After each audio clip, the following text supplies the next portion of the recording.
Hello friends, welcome to my channel mathsstudy.com। Channel पर नए हैं तो चैनल को सब्सक्राइब कीजिए, बेल आइकन को प्रेस करके ऑल पे क्लिक कर लीजिए, जिससे समय समय पर वीडियो नोटिफिकेशन आपको मिलती रहेगी। चलिए आज हम 4.2 पर संख्या 5 को करते हैं। इससे पहले की वीडियो आप लोगों ने नहीं देखा है तो mathsstudy.com की प्ले लिस्ट से देख सकते हैं। चलिए इस वीडियो को देखते हैं। इसमें करके एक समकोण त्रिभुज की ऊँचाई उसके आधार से 7 सेंटीमीटर कम है।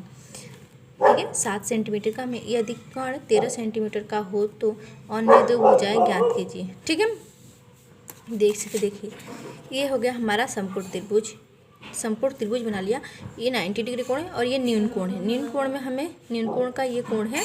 ठीक है, तो ये दोनों तरफ कोण है। ठीक है, देखिए ये कर्ण है हमारा कर्ण। ठीक है, अगर आप इसे आधार बनाते हैं तो ठीक है, अगर आधार आप इसे मान दें तो ये होगा लंबाई। अगर आधार आप इसे मान दें तो ये होगा लंबाई। ठीक है, तो यहाँ पे चलिए हम इसे मान लेते हैं लंबाई। इसे हम ऊंचाई भी कह सकते हैं, ऊंचाई। ठीक है, ऊंचाई भी कह सकते हैं और ये हो जाएगा हमारा आधार। ठीक है, तो देखिए हमें क्या करता है, दो अन्य भुजाएं, यानी कि हमें लंबाई और आधार ज्ञात करना है। तो हमें पता ही नहीं कि समकोण का आधार क्या है, तो हम यहाँ पर लिख लेंगे आधार x है और ऊंचाई लंबाई x माइनस का 7 होगा, क्योंकि इसमें क्या रखा है ऊंचाई इसके आधार से 7 सेंटीमीटर कम है। तो चलिए हम लिख लेते हैं। ठीक है, तो देखिए हमने यहाँ पे लिख लिया है, माना कि समकोण त्रिभुज का आधार x सेंटीमीटर है, इसलिए ऊंचाई यानी कि लंब का x माइनस के 7 सेंटीमीटर की रहता है। ऊंचाई से आधार से 7 सेंटीमीटर कम होनी चाहिए तथा कर्ण क्या है 13 सेंटीमीटर। ठीक है, तो ये चित्र आप चाहे तो आप यहाँ पे बना सकते हैं, यहाँ पे भी बना सकते हैं, यानी कि पेज पे या अलग भी बना सकते हैं रफ पे। मैंने रफ पे बनाया है। ठीक है, चलिए अब हम आगे बढ़ते हैं। ठीक है, अब हमें जो दिया था उसे पाइथागोरस प्रमेय से करते हैं। ठीक है, पाइथागोरस प्रमेय से तो ये होता है कर्ण का स्क्वायर बराबर अन्य दो भुजाओं का स्क्वायर, यानी कि कर्ण का स्क्वायर बराबर लंब का स्क्वायर प्लस आधार का स्क्वायर होता है। ठीक है, तो यहाँ पे लिख सकते हैं हम कर्ण का स्क्वायर बराबर, ठीक है, आधार का स्क्वायर लंब का स्क्वायर हो गया। ठीक है, अब कर्ण क्या दिया था हमारे पास 13 सेंटीमीटर का स्क्वायर। लंब क्या है हमारे पास, लंब हमने माना था x माइनस के 7 का स्क्वायर प्लस आधार हमारे पास था x का स्क्वायर। ठीक है, तो देखिए 13 का स्क्वायर करेंगे तो 169 हो जाएगा। x माइनस 7 का स्क्वायर करेंगे, ठीक है, यानी कि x माइनस 7 का कह रहा है कि x माइनस 7 में x माइनस 7 का गुणा कीजिए। ठीक है, तो देखिए ये क्या है, ये माइनस माइनस है और ये प्लस प्लस है। ठीक है, तो प्लस प्लस तो एक स्क्वायर।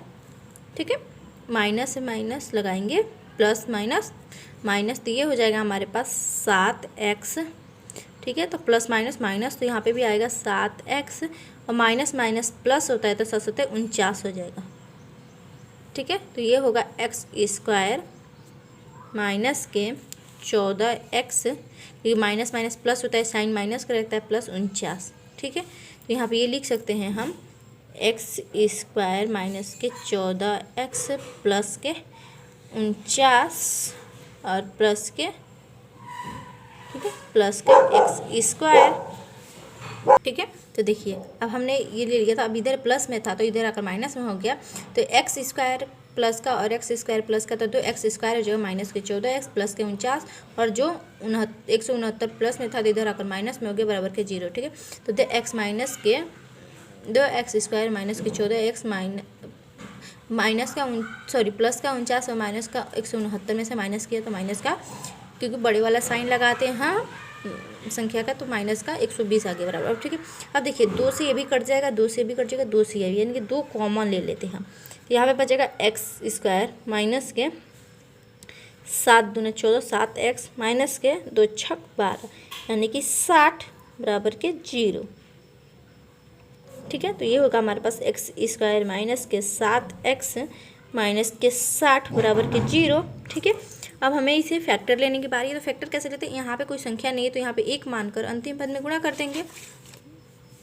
ठीक है, देखिए हमने 60 में 1 से गुणा किया तो 60 है, 60 का लघुत्तम निकालो तो हमारे पास 2 और 1 3 5 आए। ठीक है, तो यहाँ पे हम लिख सकते हैं 2 दूना 4, 4 3 12। ठीक है, 12 गुणे 5, ये हो जाएगा 12 25 60।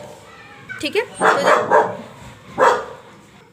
तो देखिए अब हमें देखना था कि क्या 12 5 60 हो गया और 12 में से 5 माइनस कर देंगे तो 7 जब, लेकिन माइनस का 7 चाहिए तो हम बड़े वाली संख्या में माइनस लगा देंगे और छोटे वाली संख्या में प्लस लगा देंगे तो माइनस का 7 हमारे पास बच जाएगा। ठीक है, तो हम माइनस के 12 प्लस के 5 के रूप में इसे लिख सकते हैं। शुरू का पद हमारे पास सेम ही रहता है माइनस के।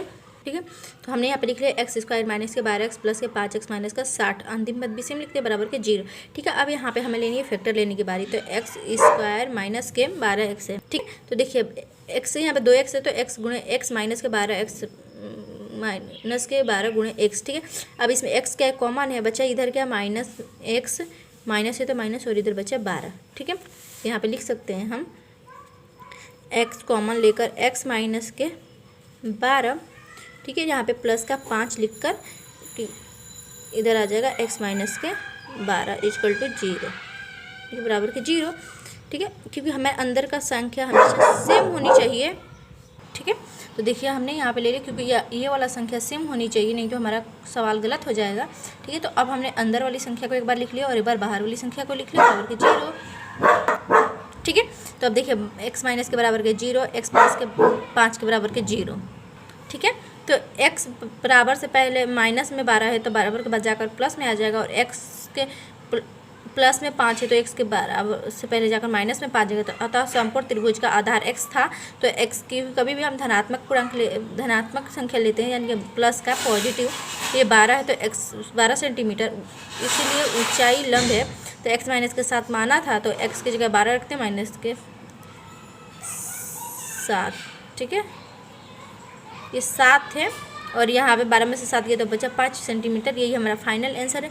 आई होप आपको ये वीडियो समझ में आई हो। चलिए मिलते हैं नेक्स्ट वीडियो में, तब तक के लिए गुड बाय।